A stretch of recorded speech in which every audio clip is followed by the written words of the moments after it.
সংসারে কাজের মাঝেও আমি নিজের জন্য একটা আলাদা প্ল্যাটফর্মে কাজ করতে পারছি, এটা আমার কাছে অনেক বড় পাওয়া। গুড মর্নিং বন্ধুরা, কেমন আছো তোমরা সবাই? আশা করছি যে যেখানেই আছো কাছে দূরে সবাই খুবই ভালো আছো, সুস্থ আছো। আর তোমাদের ভালোবাসা আমি কিন্তু অনেকটাই ভালো আছি। তো এখন সকাল 6টা বাজে, এখন থেকে আজকের ব্লগটা শুরু করছি সুন্দর একটা সকালকে সঙ্গে নিয়ে, তোমাদের সবাইকে সঙ্গে নিয়ে। আমি টুকুন, খুবই সাধারণ ঘরের গৃহবধূ। আমার এই ছোট্ট চ্যানেলে তোমাদের সবাইকে স্বাগত জানিয়ে তাহলে চলো এখন থেকে ভিডিওটা শুরু করা যাক। আর দুষ্টু বইটা ওই যে দেখো ব্রাশ করছে। এক্সাম আছে আজকে বেঙ্গলি, আর আমি এদিকে রান্না বসিয়েছি দাদা ভাইয়ের জন্য। আজকে দাদা ভাইকে ভাত ভাজা করে দেবো।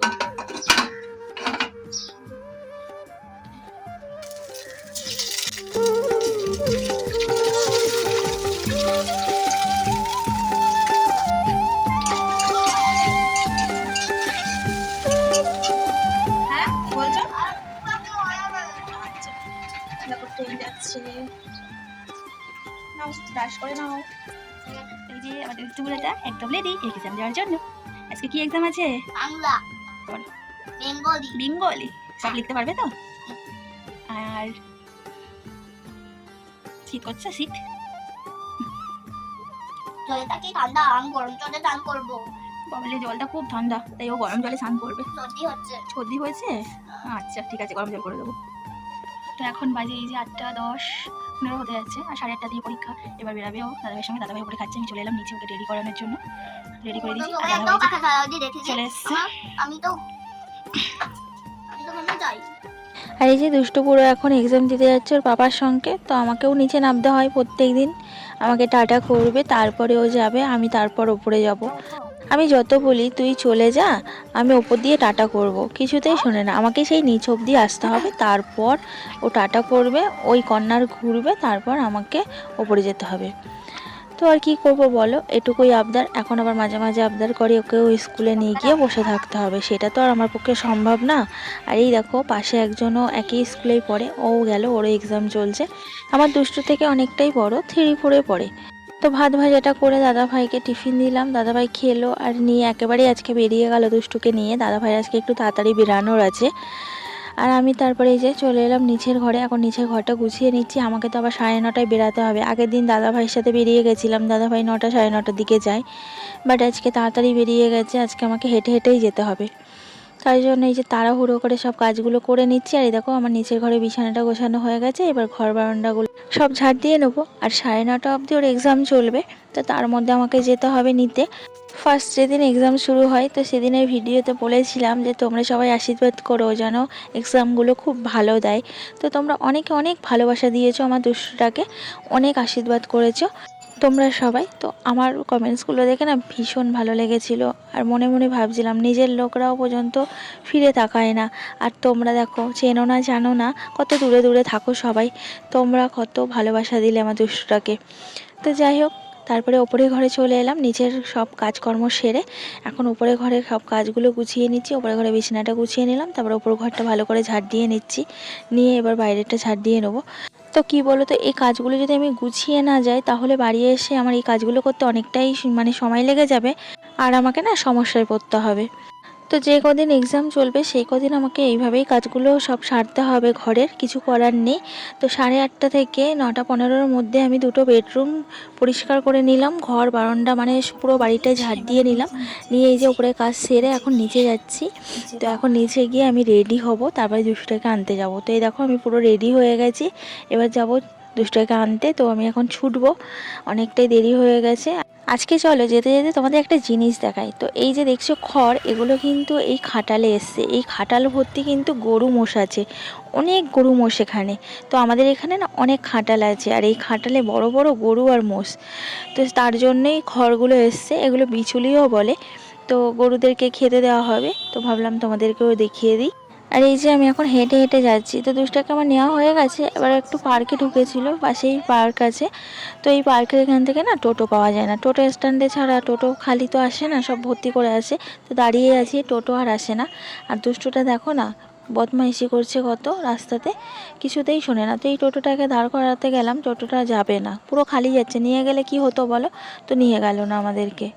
তো প্রায় অনেকক্ষণ দাঁড়িয়ে আছি, টোটো আর আসে না। আর ওই যে সামনে দেখা যাচ্ছে ওই যে গ্রিল দেওয়া, ওটাই কিন্তু পার্ক। দুষ্টু আর ওর ফ্রেন্ড কিন্তু ওই পার্কেই খেলা করছিল। তো টোটো আর আসছে না বলে তাই আমরা ঠিক করলাম তাহলে হেঁটেই চলে আসি। তো হেঁটে বাড়ি চলে এলাম। আর বাড়ি এসে দেখি একটা পার্সেল এসেছে। এই পার্সেলটা তোমাদের দাদা ভাই নিজে পছন্দ করে অর্ডার করেছে। আমার সামনে বার্থডে আসছে, তো কবে আসছে সেটা বলবো না, তোমরা ঠিক জানতেই পারবে। সেই জন্য দাদাভাই নাকি এই জামাটা অর্ডার করেছে, আমাকে একটুও বলেনি। কত বদমাস দেখো। বাট জামার কালারটা কিন্তু আমার ভীষণ পছন্দ হয়েছে, খুব সুন্দর জামাটা ছিল, আর কাপড়টাও খুব সুন্দর। তো এই দেখো মুদিখানার দোকানের মাল নিয়ে এসেছি। তো কী কী নিয়ে এলাম চলো তোমাদেরকে দেখিয়ে দিই। তো এই যে বিস্কুটের প্যাকেট এনেছি, শুকনো লঙ্কা নিয়ে এসেছি। আমি তো সব তরকারিতে গোটা শুকনো লঙ্কা পেস্ট করে দিই, শুকনো লঙ্কার গুঁড়ো ইউজ করি না। বাসন মাজার সাবান একটা এনেছি, একটা জিরের গুঁড়োর প্যাকেট এনেছি। আজকে অনেক জিনিস এনেছি। আর এটার মধ্যে সয়াবিন আছে। তো এটার মধ্যে আমি লুজ সয়াবিন নিয়ে এসেছি, প্যাকেট ছিল না তার জন্য। আর এনেছি এই যে হলুদের প্যাকেট এনেছি, তারপরে চিনি এনেছি। কত কিছু মাল আনার ছিল, সব নিয়ে এলাম। আর এই যে রসুন এনেছি, এর মধ্যে আছে ব্যাগের মধ্যে, তো বার করতে ঢালা যাচ্ছে না, তার জন্য এইভাবেই দেখালাম। আর এই যে আলু এনেছি। তো এই যে ব্যাগের ভিতরটা তোমাদেরকে কীভাবে দেখায়, এখন আলু তো ঢালা যাবে না কারণ আলুতে অনেক ধুলো, তো আলুগুলো ধুতে হবে। তো এই সব বাজারে এনেছি। এই যে তো অনেক কিছু জিনিস আনার ছিল। আর তোমরা তো সবাই জানো আমারই ওপরে সংসারের সব কিছু দায়িত্ব। তো বাজারঘাট সব আমাকেই করতে হয় একা হাতে, সংসারের কাজ, ছেলে মেয়ে সামলানো। তো চলো তাহলে পরের কাজগুলো করে নিই। দেখতে দেখতে তো বেলা ছুটছে, তো ভাত বসিয়ে দিলাম। আর ভাতের মধ্যে কয়েকটা আলুও চিড়ে দিয়েছি। গরম গরম ভাতের সাথে আলু ভাতের ঘি দিয়ে খেতে আমার মেয়ে ভীষণ ভালোবাসে। তারপরে এই যে মাছ কিনেছিলাম, তো মাছগুলো কাটা হয়নি। মাছওয়ালা না পাখনাগুলো শুধু কেটে দিয়েছে আর আঁশগুলো ছাড়িয়ে দিয়েছে, তো পিসটা করে দেয়নি। তো আমি এই ঘরে এসে এখন পিস করে নিচ্ছি। কালকে প্রচণ্ড পরিমাণে শরীর খারাপ ছিল, কিছুতেই উঠতে পারছিলাম না। অনেক কষ্ট করে সংসারের কাজগুলো করেছি। আর আলু সিদ্ধ ভাত রান্না করে তাই ছেলে মেয়েকে খাইয়েছি। তো ভিডিও আর কালকে দিতে পারিনি, কমিউনিটিতে তোমাদের দিয়ে দিয়েছিলাম যে আমি ভিডিও আজকে দিতে পারছি না। তোমরা অনেকেই কমেন্ট করে বলেছো দিদিভাই তাড়াতাড়ি সুস্থ হয়ে ওঠো। আর তোমাদের এত ভালোবাসা পেলে কেন তাড়াতাড়ি সুস্থ হবো না বলো তো। তার জন্য দেখো আজকে অনেকটাই সুস্থ হয়ে গেছি। আবার নতুন একটা ভিডিও দিয়ে দিলাম তোমাদেরকে। তোমরা কিন্তু দেখে অবশ্যই কমেন্টস করে জানিও ভিডিওটা কেমন লাগলো। আর হ্যাঁ, লাইক করতে একদমই ভুলো না কিন্তু। তো মাছগুলো কেটে আমার মাছগুলো ধোয়া বাছাও হয়ে গেছে সুন্দর করে। এখন আমি রান্নাঘরে রেখে এসে আমি সবজিপাতিগুলো কেটে নিচ্ছি। তো এখানে ফুলকপি আর আলু কেটে নিচ্ছি। এটা আমি দুষ্টুর জন্য তরকারি করে দেবো ডিম দিয়ে। ও তো মাছ খায় না, তোমরা তো অনেকেই জানো যারা ডেলি ব্লগার আছো আমার, প্রত্যেক দিন আমার ভিডিওগুলো দেখো, একদমই মাছ খেতে চায় না। তো কী আর করব বলো, মাছের তরকারি দিয়েও যদি ভাত মেখে দিই খেতে চায় না, গালে নিয়ে বসে থাকে। তো ওর চাইতে ভালো ও যা খেতে পছন্দ করে সেটাই করে দেওয়া। তো তার জন্য এই যে একটা ডিম ভেজে এখন পিস করব, করে তরকারিটা করে দেবো। তো এই দেখো ডিমটাকে 2 পিস করে নিলাম। রাত্রে একটা আর দুপুরবেলা একটা, দুবেলা হয়ে যাবে ভালোভাবে, আরও তৃপ্তি করে খেয়ে নেবে। তরকারিটা রান্না করবো একদম সাদা মাটা, 5 ফোড়ন দিয়ে ফুলকপি আলু তুলে দিলাম। একটু সামান্য ভাজা ভাজা করে একটু নুন হলুদ আর জিরের গুঁড়ো দিয়ে আমি কষিয়ে জল ঢেলে দিয়েছি। তারপরে ভাজা ডিমগুলো দিয়ে ফুটিয়ে নামিয়ে নেবো একটু গরম মশলা দিয়ে। একদম হালকা পাতলা তরকারি করেছি। আর এদিকে দুষ্টু বড়োটা পড়তে বসেছে, ইংলিশ এক্সাম আছে কালকে। জানো তো যখন দুষ্টুর এক্সাম শুরু হয় তখন ভাবি অ্যাকচুয়ালি এক্সামটা কার, দুষ্টুটার না আমার। আমি বকে বকে মাথা খারাপ করে পাগল হয়ে যাই চিন্তায়, আর ওর দিব্যই বেশ থাকে। তো লিখতে দিলে বসে বসে থাকে, ভাবনা চিন্তা করতে থাকে। তো দেখো লেখা দিয়েছি সব, কিন্তু ওর জানা টপ টপ করে লিখে নিলে হয়ে যায়। বাট বসে বসে সময় নষ্ট করবে, খেলা করবে। তো এদিকে আমি দুষ্টুকে পড়াচ্ছিলাম, রান্নাঘরে এসে দেখি ডিম আলু ফুলকপি তরকারিটা হয়ে গেছে, তো ওটা নামিয়ে নিলাম। তারপরে এই যে মাছে এখন নুন হলুদ মাখিয়ে নিয়েছি, মাছগুলো ভেজে নেবো, ভেজে নিয়ে মাছটা রান্না করে নেবো। তো তেলাপিয়া মাছের ঝাল করব সর্ষে বাটা দিয়ে, কাঁচা লঙ্কা সর্ষে বাটা দিয়ে তেলাপিয়া মাছের ঝাল কিন্তু বেশ ভালোই লাগে খেতে। আর ঝালটা যখন নামাবো একটু কাঁচা তেল ছড়িয়ে দেবো ওপর দিয়ে, আরও বেশ টেস্টি হবে। তো মাছগুলোকে আমি লাল লাল করে ভেজে এখন তুলে নিলাম এক এক করে, তারপরে মাছটাকে আমি রান্না করে নেবো।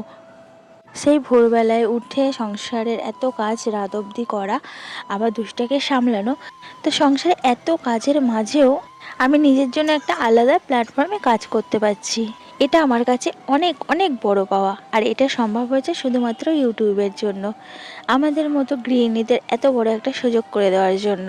হ্যাঁ মানছি, কারোর সাফল্য খুবই তাড়াতাড়ি হয়ে যায়, আবার কারোর একটু ধৈর্য ধরতে হয়, ঠিক সাফল্য একদিন আসবেই। তো দেখো এখন 2:30 বাজে, তো আমার এখনও স্নান হয়নি, রান্না করে এসে স্নানটা করে নিলাম নিচে এসে। তো তারপরে এই যে চুলটা আসলে এখন আমি সিঁদুর পরে নেবো, গায়ে একটু ময়েশ্চারাইজার মেখে নিলাম, কারণ এখন শীতকাল, তো স্নান করলে আরও কাজ বেড়ে গেছে। এখন গায়ে ময়েশ্চারাইজার মাখো, মুখে ক্রিম মাখো, তারপর সিঁদুর পরো, তো এগুলো করতেই তো কতটা সময় লেগে যায় এখানে। তো কি আর করা যাবে, শীতকাল মানেই তো বিছানা গোছাতেও কতটা সময় লেগে যায় বলো। আর গরমের সময় বিছানা ঝটপট করে গোছানো যায়, আর শীতকালে ব্ল্যাঙ্কেট ভাঁজ করো, বিছানা গোছাও, অনেকটাই সময় লেগে যায়। তো যাই হোক, এখানে আমার সিঁদুর পরাও কমপ্লিট হয়ে গেছে। এবার আমি ওপরে যাবো, দুষ্টাকে খাওয়াতে হবে। আর বড্ড জল তেষ্টা পেয়ে গেছিলো, গলাটা শুকিয়ে গেছিলো, তো একটু জল খেয়ে নিলাম। তারপরে এসে দুষ্টাকে খাইয়ে নিলাম, আমিও খেয়ে নিলাম। আর বেসিনে কয়েকটা বাসন ছিল, সেগুলো মাজা ধোয়া করে জানলাতে উবুর করে দিলাম। তো বিকেলবেলায় বসে বসে বেকার সময়টাকে নষ্ট না করে আমি রান্নাঘরের মশলার কৌটোগুলো ভিজিয়ে রেখেছিলাম, তো সেইগুলোই ধুয়ে নিয়ে এলাম। আমার একটা কাজ কমপ্লিট হয়ে গেল। আর ওই দেখো জোড়া শালিক, বিকেলবেলাটা সবার খুব ভালো যাবে। মশলার এই কৌটোগুলো আমার লাগে না, মশলা রাখি না, তো পরিষ্কার করে রেখে দিই ঘরে, অন্য সময় কাজে লেগে যাবে। আর এদিকে দেখো দুষ্টু আর দুষ্টুর ছোট দিদি খেলা করছে বিকেলবেলা ছাদে। দুষ্টুকে অনেকক্ষণ থেকে বলছি যা নিচে গিয়ে একটু শো, আমার উপরে কাজ আছে, কাজগুলো গুছিয়ে যাচ্ছি। কোন ভোরবেলায় উঠেছে আজকে, একটু যদি না শোয় তাহলে সন্ধ্যাবেলায় ঘুম পেয়ে যাবে। তো আমার জায়ের মেয়েটাও চলে গেল, ও নিচে নেমে পড়লো। তো চলো তাহলে ভিডিওটা আজকের মধ্যে এখানে শেষ করছি, যদি ভালো লেগে থাকে লাইক করে দিও, আর কমেন্টস করে জানিও কেমন লাগলো। চ্যানেলটা সাবস্ক্রাইব করতে একদম ভুলো না কিন্তু। সবাই সুস্থ থাকবে, ভালো থাকবে।